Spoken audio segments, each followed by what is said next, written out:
Hey everyone, it's Mark Ferguson with Invest for More, and welcome to another one of my real estate investing videos. Today I'm going to talk about how I got started in real estate.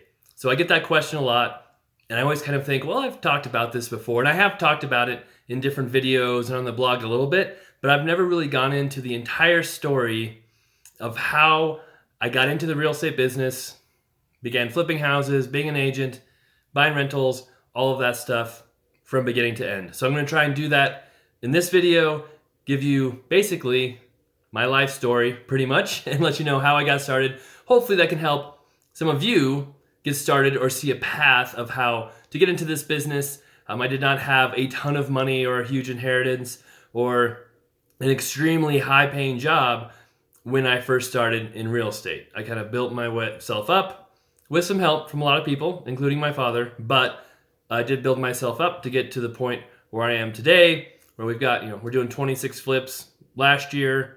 I've got 20 rentals now and another one under contract, by the way. So at the end of the month, I'll have a video on that new rental property. And then the real estate brokerage, all that stuff. It took a long time to get to this point, to build up. And it didn't happen all at once. It was a lot of very small steps to kind of get to this point. And like I said, I talk a lot about this on my blog, investformore.com. On Instagram, we're very active again. On Facebook, so check all that out at the Invest for More pages. All right, so my real estate exposure started when I was very, very young.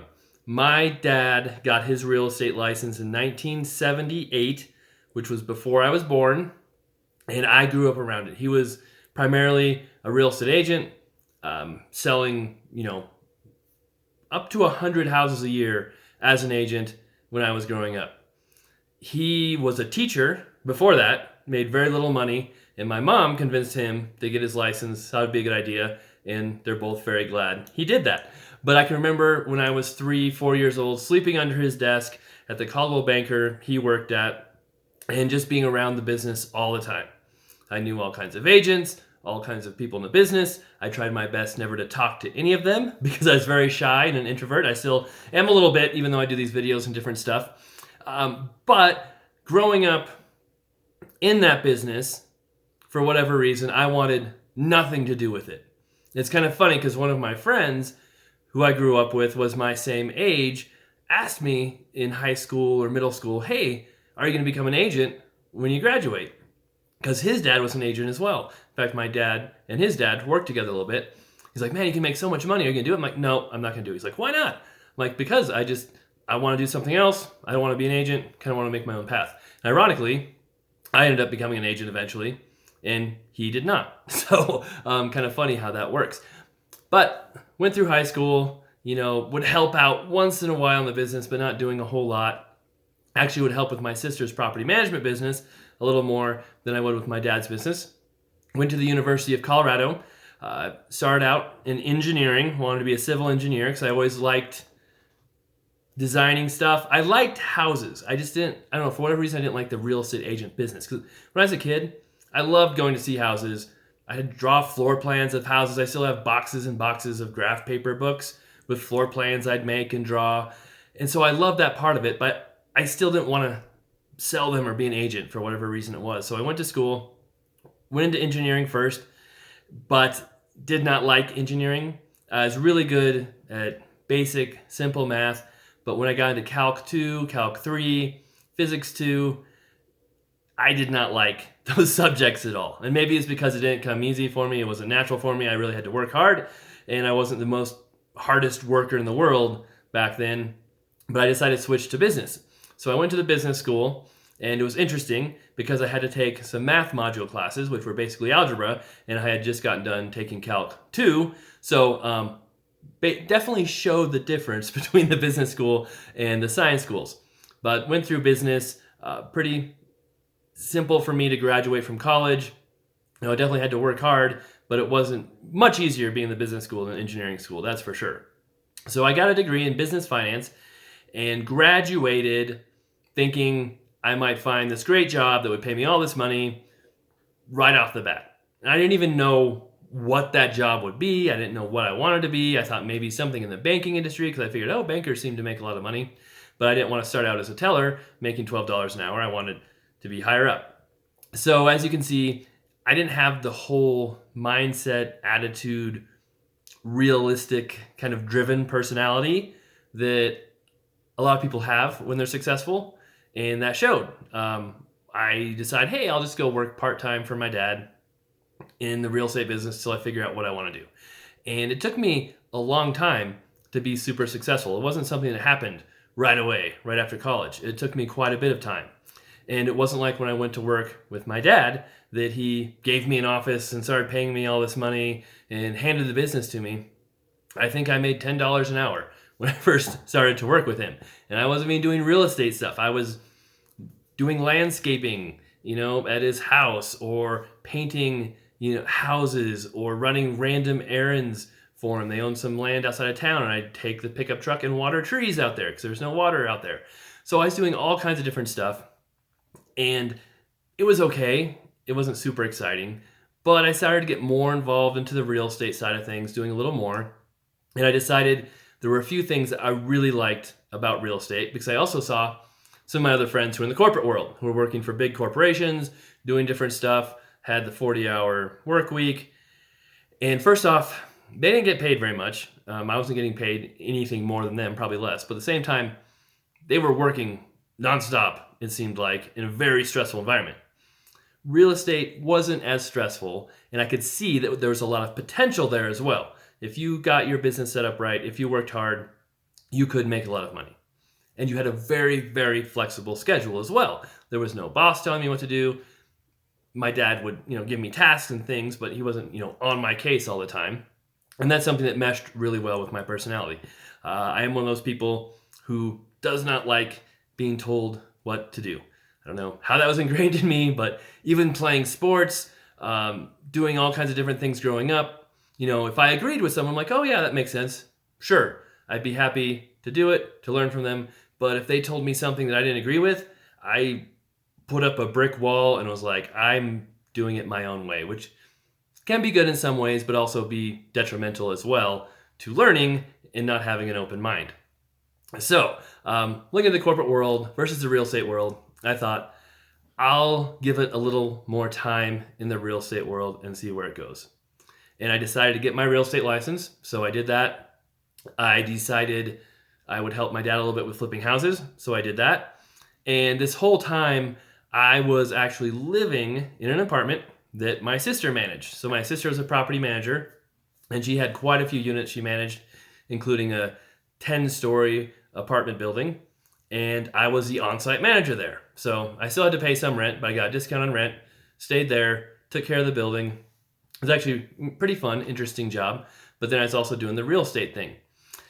And I had, like I said, no office. I was kind of working out of my parents' house, doing whatever they told me to do. My dad would be at his office in his work. And slowly, like I said, got more and more into real estate. So I got my real estate license. He started teaching me more about how to be a traditional agent, get leads, work with buyers, work with sellers. He'd give me a few leads that he didn't really want to work with, and I would get 50% of the commission if I sold those. So I was working very hard to earn that money. I only got paid on the agent side if I was making a sale. I still had some hourly work doing kind of other tasks. And then once in a while, we would flip a house too. We weren't doing a whole lot of the time, maybe a couple a year, maybe 3 or 4 at the very most. And he did not just jump on giving me all this money to flip houses either. It had to be something where, like I said, I was kind of working hourly for a while. And then I started to kind of show him I had some value and I was doing some things to help the business. And then he started paying me a small cut of the profits, which I think he paid me 20% or something at that point. But I was starting to find us more deals. And that's really why he started paying me money, because I was adding value to the business. I wasn't just there absorbing knowledge and being a fly on the wall, not doing anything. I was helping the business, being actively involved, adding value. And just a short, tangent here. There's so many people who kind of ask me, hey, can I just follow you around? Hey, can I just be an intern? Can I just hang out with you? And not to be rude, but my answer is no, I'm sorry, you can't. We are very busy. I have tons of things going on.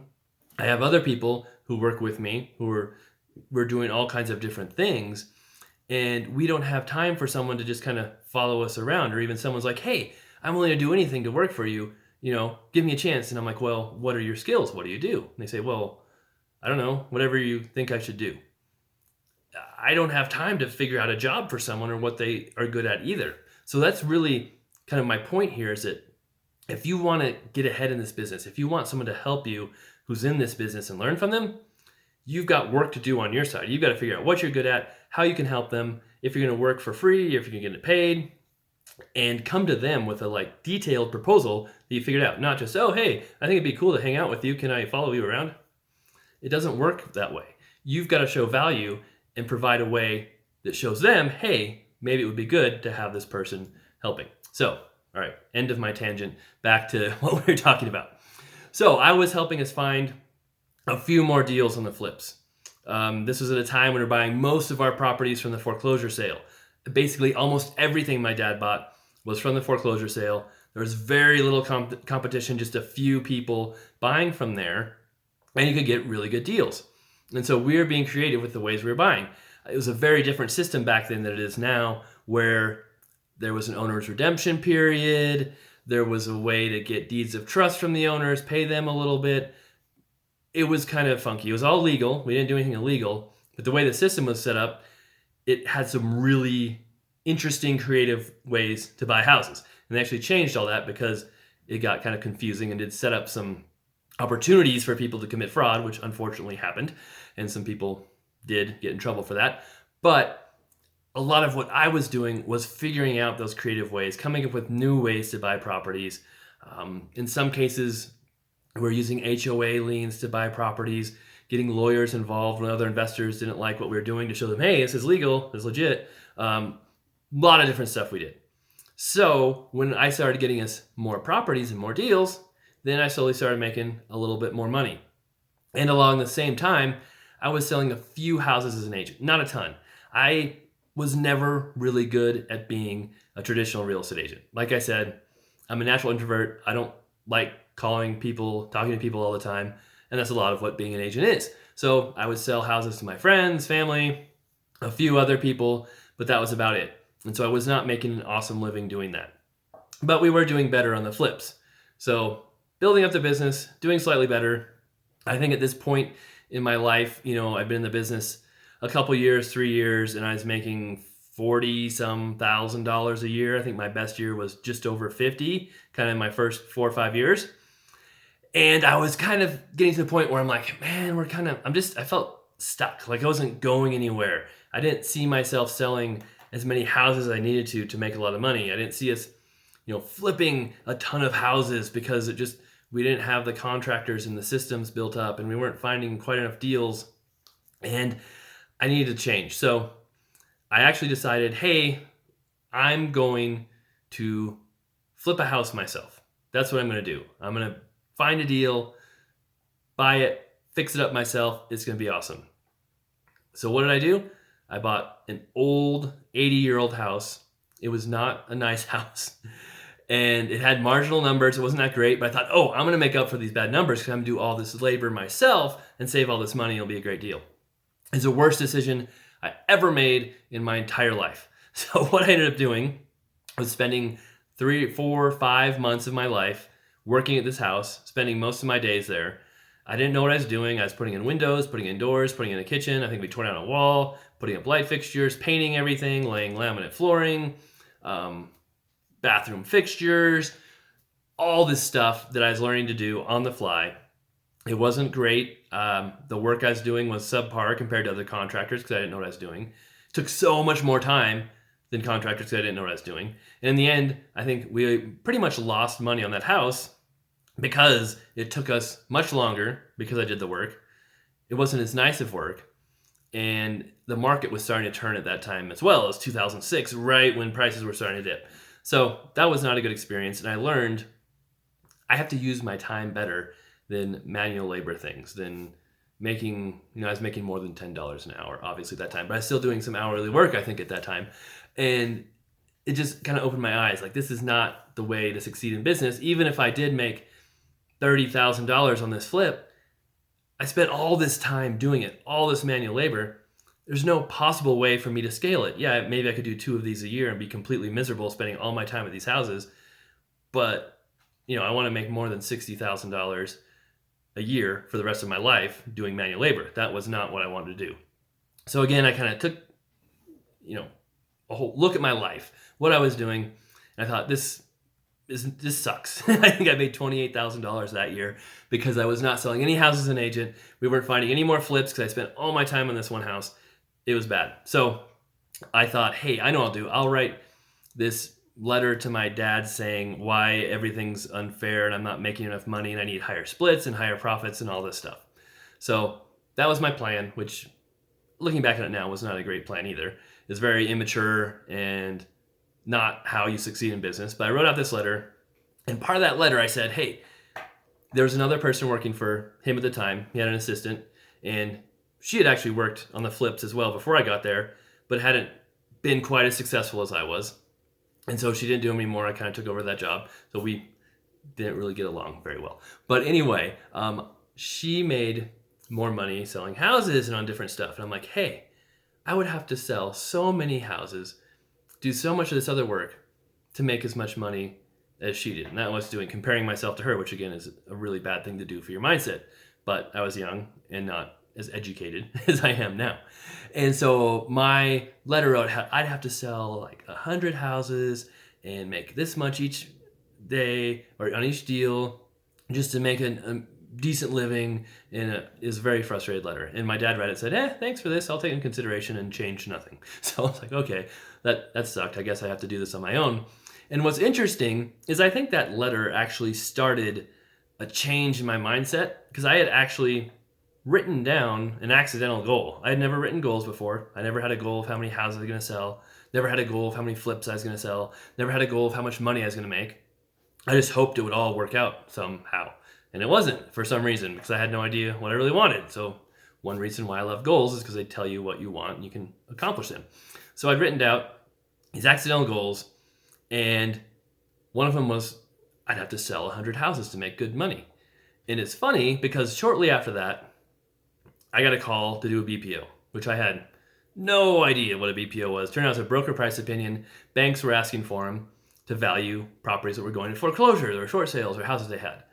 I had no clue about REOs or short sales or foreclosures at the time, but an agent in my office did a ton of them. I knew he did a lot, and I knew he did very well. So I'm like, okay, a BPO. Sure, I'll do a BPO. I'll figure it out. So they faxed me the information, which is funny. There was email back then, but they still faxed it to me. Filled out all the information, sent it in, and I made $50. I was like, oh, that's kind of interesting. I just made $50 for like an hour of my time. Much better than I'm doing on this other stuff. It wasn't that hard, and this is an interesting business. So I did more and more research into the REO business, into foreclosures, and I thought right then, right there, I'm like, okay, that's what I'm going to do. I'm going to go all in. I'm going to just focus on this. I'm going to make a change. No one else is going to do it for me. So I started cold calling banks, signing up everywhere I could online, just bombarding everyone I could on how to get into the business to be an REO broker, do BPOs. And calling banks without having any clue who to talk to or I didn't even know what to ask for. I'm like, hey, how do you sell your foreclosures? And that's kind of how I learned what REO means, which stands for real estate owned, and is what a lot of banks call their foreclosures they get back. But a few really nice people told me, hey, go to this company or go over here and sign up on our system, and that's how you get in. And luckily, I managed to get into a couple companies who started sending me BPOs. And I started doing more and more BPOs, and I think 3 or 4 months later after that, I got an email that said, new REO assignment. And I remember this very clearly. I looked at the email, I'm like, is this really what I think it is? Is this an REO property? And I'm like, I got really excited. Like, I mean, and I didn't want to open it for a little while. So I'm like, I don't want to read it and see it's something else. So I waited a little bit, then I opened it, I'm like, it was my first REO assignment. I got my first listing from a bank, read all the tasks, learned what I had to do, signed the agreements, and everything ballooned from there. I went from selling 10 to 15 houses a year. I think I did like 32 the next year, 54 the next year, over 100, got to a point where we're selling, me as a listing agent, over 200 houses a year for multiple years in a row from REOs and foreclosures. And it was crazy. And it took a lot of getting out of my comfort zone, of hard work, of focus. But that's really what got me successful. It wasn't actually house flipping. It wasn't buying rental properties. It was being an agent and focusing all my time and effort into this one little niche of being an agent. And I actually think I was much more successful when I was focused doing that one thing instead of trying to be that agent, trying to work on houses manually, trying to find houses to flip. And that is really what made me successful. And it's kind of crazy to tell this story because a lot of stuff I haven't thought about for a very long time. But my mindset was a huge part of it. Just my attitude, setting goals, being in the business was just so important.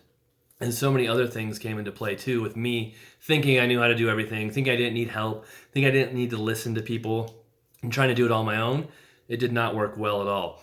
And after I became that REO broker, I went to a conference like a year later, the first conference really I'd ever been to. I'd been to a couple with my dad and our team, but I was like, this is stupid. Why am I going to a conference? I'm not going to learn anything. Well, this time I went to the conference on my own thinking, oh my God, this is a way to improve myself, to do really good business and go hang out with some successful people. It was one of the scariest things I did in my life, showing up to this conference, and some of the first people I talked to had sold 300 houses that year. And this is when I'd sold like 30 or 40. This is not when I was selling 200. I was like the bottom of the bottom on the totem pole at this conference. And everybody was so cool. They were so nice. They helped me out. They could see I was nervous.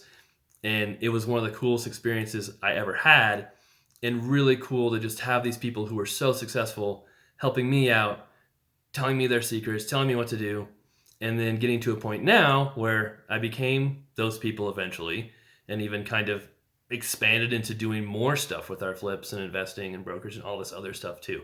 So it's been kind of a crazy little journey through this real estate world. As you know, I started hiring assistants who helped me with the REO stuff. Then after that kind of got systemized and stabilized, and we started expanding how many flips we do, really went full bore into finding new ways to get deals, new ways to finance them.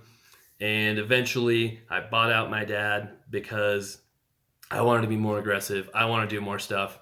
And that's when we really ballooned it from doing 8 flips a year to 12 to 18 to 26. Started buying rental properties in 2010. It was 2002 when I first was working part-time in the real estate business. So it took me a long time to get to that point. That's one thing I wish I would have done so much earlier, was buy rental properties earlier. But still, obviously glad I did it. And then, just the blog, all this other stuff. It came over time, a lot of time, many years, slowly adding on to the business and stabilizing it, adding on, expanding, that kind of thing. And it's taken a lot of hard work, a lot of goals, a lot of mindset shifts and changes from what I was thinking before. But it's been a really cool journey. So hopefully that helps some of you out there who kind of are wondering how I got from where I started to where I am now. I would say it definitely helps to have someone in the business to work with, a partner, a mentor, someone who's already doing it. But you can't just show up and ask them, hey, I want to do something. Tell me what to do. You've got to have a plan, a way to help them, a way to bring value to them to get in the business, and don't expect to make much money doing it either. Internships, apprenticeships, first starting out, people don't get paid very much money for a reason, because they're getting paid in education. They're getting paid for learning the business, which is so much more valuable than money anyway. All right, that's the video. That's all I've got to say right now. Hope you guys enjoyed it. If you did, love to see those thumbs up. That helps us. If you have any comments or questions, please leave them below. And we'll have much more coming up here soon. Got a couple flips finishing up really quick, so we'll have new videos of those. Have 3 more flips under contract to buy, so that's good. We'll be getting those soon. And I've got a couple of flips who had tenants in them too that are going vacant, so we'll have those videos coming up as well. So should have a whole lot of new houses coming up, finished houses coming up, and the rental property too in a couple weeks here. Thanks for watching. Hope you guys enjoyed it. We'll talk again soon.